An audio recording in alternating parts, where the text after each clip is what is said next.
Thank you.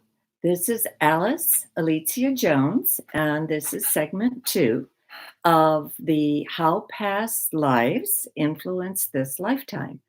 And in this section, uh, if there are any of you that are watching this at this time that wish to receive a past life reading, then you would have to type in your request. What I do need is your name. And if there is a person that you want a understanding about, um, you would also have to give me their name. And this is first and last name. That's the way I conduct my past life readings. I'm able to tune into the energy of that person and just follow the energy stream back and give you the information that I see. Sometimes it comes in faster, sometimes it comes in slower, but I'm more than happy to do that at this moment in time. If there, like I said, if there is anybody. If there isn't anybody that wishes to ask a question, then I'm simply going to continue with the type of items that happen and how these past lives are revealed to you. I covered massage, massage, visions, dreams, daydreams, and journaling in the first segment. In this segment, what I'm going to cover first is psychic and spiritual readings. This seems to be my special gift. I When I was born in Poland, I was born with a caul over my face. And the caul is the part of the amniotic sac that does not detach from the child when the child is born. And it normally detaches, but when it does not detach, at least in Poland, the folklore is that this child has terrific psychic ability. So, this is, I was born with this. And even as a child, I, from the very earliest time in my life, my earliest memory was looking up into the sky and at the age of 4, looking up into the sky and saying, "Who am I and what is my purpose?" I did not know the answer to those questions, but I absolutely knew with complete certainty that I was old and I knew what old meant. So, from my earliest memory, I had a sense of being something other than this little person. And at the age of 8, I had my first very dramatic psychic experience. This My parents did not own a car. So if we were ever to go somewhere, it was because one of our uncles picked us up and took us there. And I can remember being squashed in the back seat with maybe at that time 5 other little kids. Uh, there were no seatbelts in those days.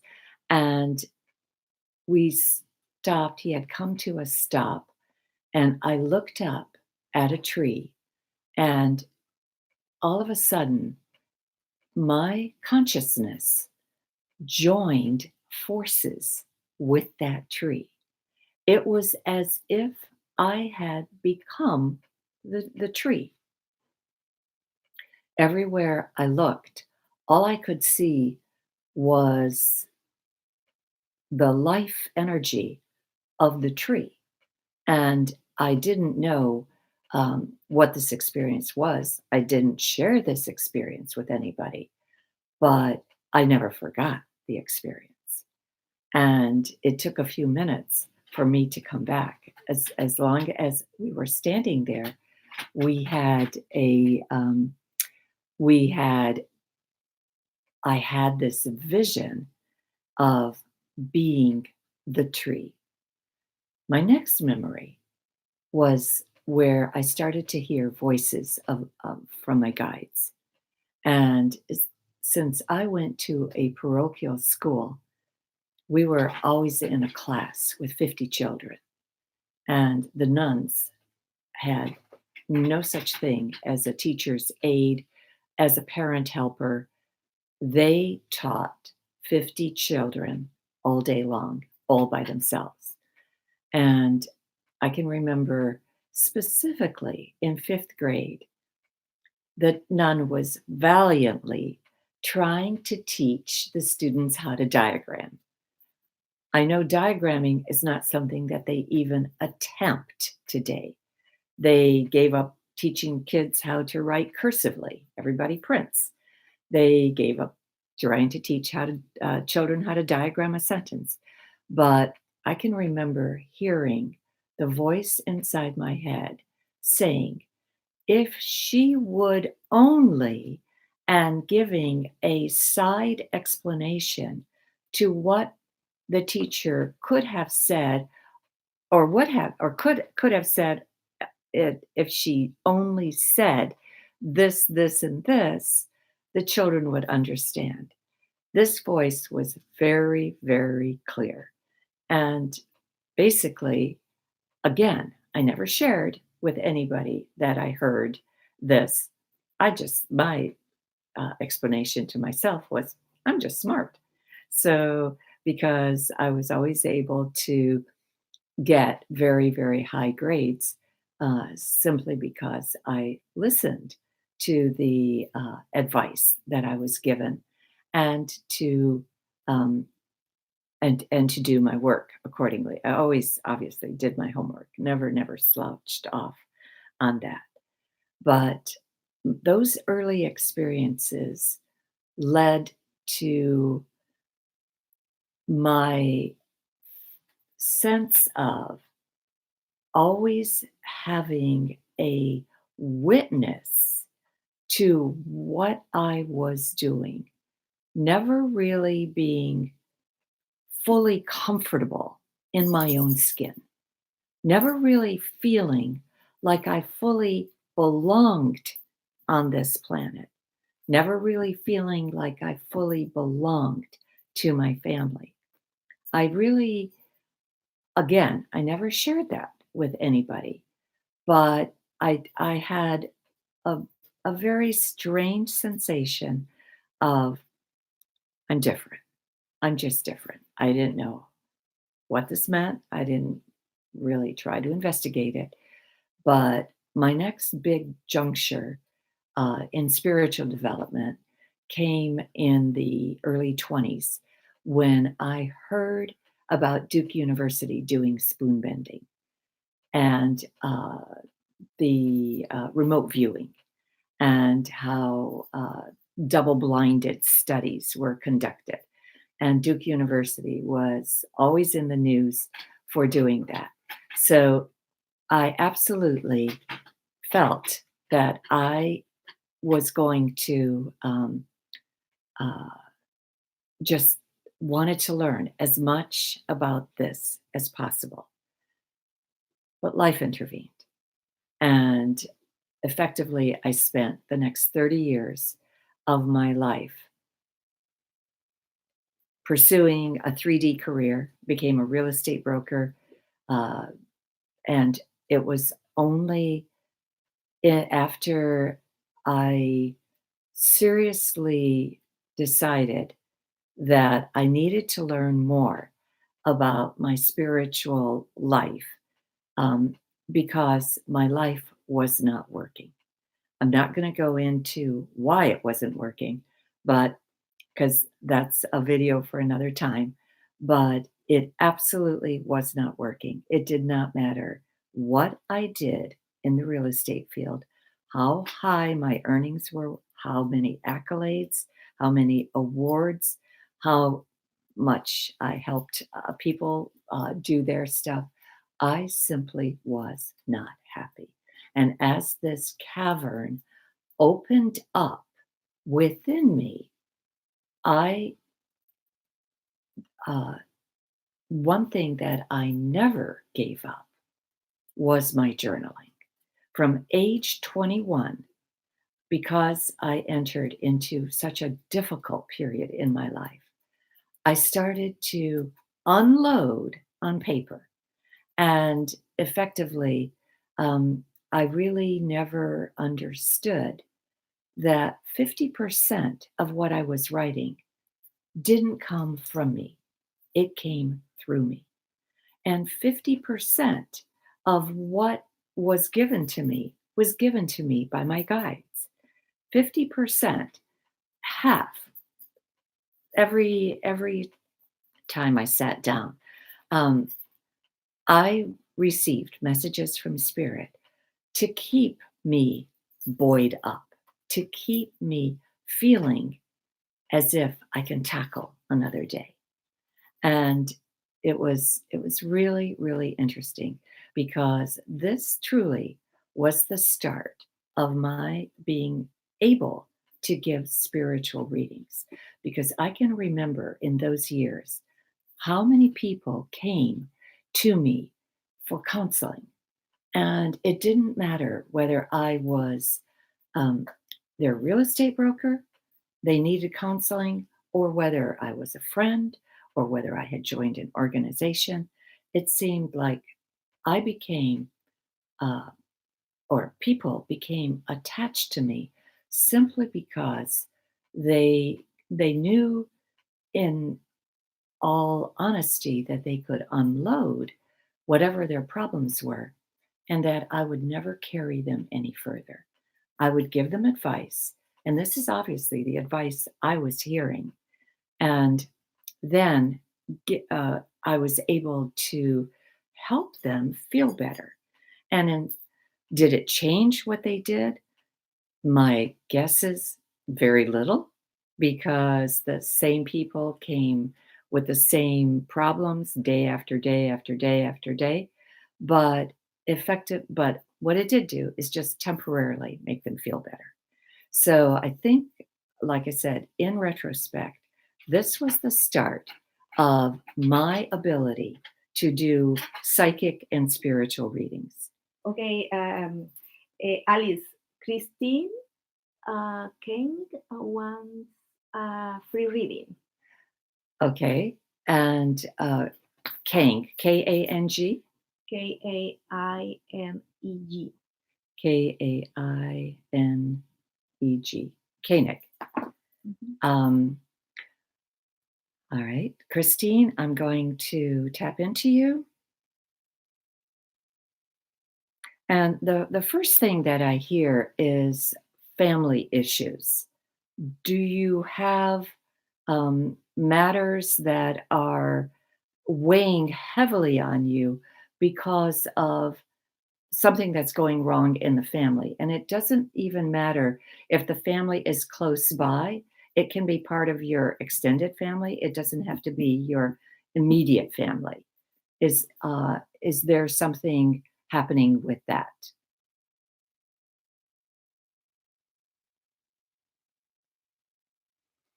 Yes, trouble with my mother-in-law.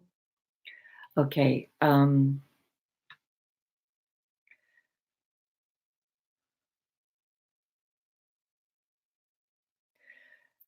Does she have an issue, Christine, with, and I'm not going to say that she's interfering with something that's none of her business, but she feels very strongly about an issue, and that she's not giving you any credit for being able to handle yourself. This is the sense that I'm getting. And I'll try to get a past life between you and your mother-in-law. You can give me her name if you want. Otherwise, I will just tap into her energy through you.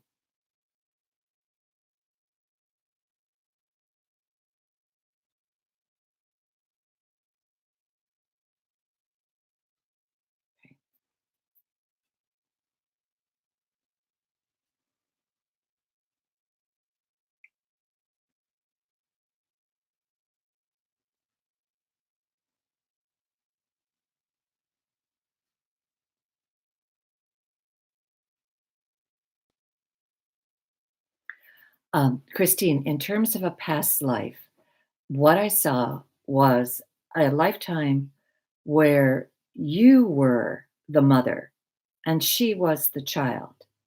And she was a particularly rambunctious child. And this was an era where rambunctiousness was not only not rewarded, but it was frowned upon. So you constantly criticized her actions, even to the point where you called her wicked. And you had, you made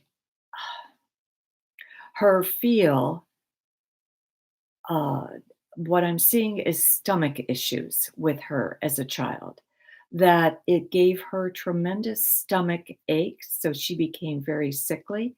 But it was your attempt to conform to society's modes and the sense I have is this was during the Victorian period, and there were very rigid rules, and those rules had to be followed or, God forbid, you would be ostracized, and you were of a class where every single, thing about your family structure, about the society that you lived in was noted and was talked about and was gossiped about. So you were so afraid to have any member of your family um, not be quote unquote perfect in your estimation. Um, it could be the source of her criticisms of you in this lifetime because this is what it feels like to me. It feels as if she is just simply has simply flipped the tables and now is going to effectively give you the karmic balance for what she experienced in that lifetime. I used to call it karmic payback, but my guides absolutely said, no, there's no payback about it. Uh, they do not have anything, it's simply a balance for you because there is something else that you have to know about past lives. Technically, there is no such thing as a past life because when you step out of this dimension, the third dimension, and you step into spirit's realm, every single thing that's happening is happening at the same time in the same place. We're holographic in nature. And again, this is not something I can delve upon right now, but this is my understanding to the nature of our universe. So, effectively, what the only way that you can learn to cope with what is happening with you is to be a understanding about how this was set in motion hundreds of years ago. And now that you're experiencing the flip side to this, Uh-huh. is that has that in any way helped you? This is the answer for Christine. Okay, so what Christine has answered is yes, that is spot on. My defense mechanism is to be very critical of her actions. We struggle with control issues. Excellent, Christine. Now that you can understand the root of this, where it came from, you can give it up. And so when she does criticize you, bless her. Just give her the light of grace, send the light of grace from your heart to her, and ask your guides to intervene with her and lessen this. And also, the other thing I'm hearing for you is do not um, try to do tit for tat. In other words, she's just like you said, she criticizes you, you criticize her. She criticizes you, you criticize her. You're just continuing uh, uh, the what happened before.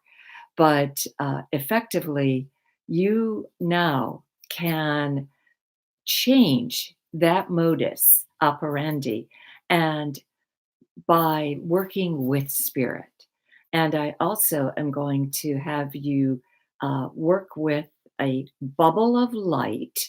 I want you to put her in a bubble, you in a bubble, critical, whatever criticisms that you can think of that are immediate, and any criticisms from a past life that may still be hanging around. Um, and fill the bubble basically with 4 lights. One you combined. One is white gold. White is the light of God, the light of the supreme being, the prime higher source, higher power.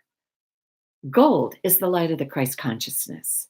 So effectively, you take white gold and fill these bubbles, because these bubbles are all together in their own separate space, but together. And then you fill the second color is neon blue, and that's the light of Saint Michael.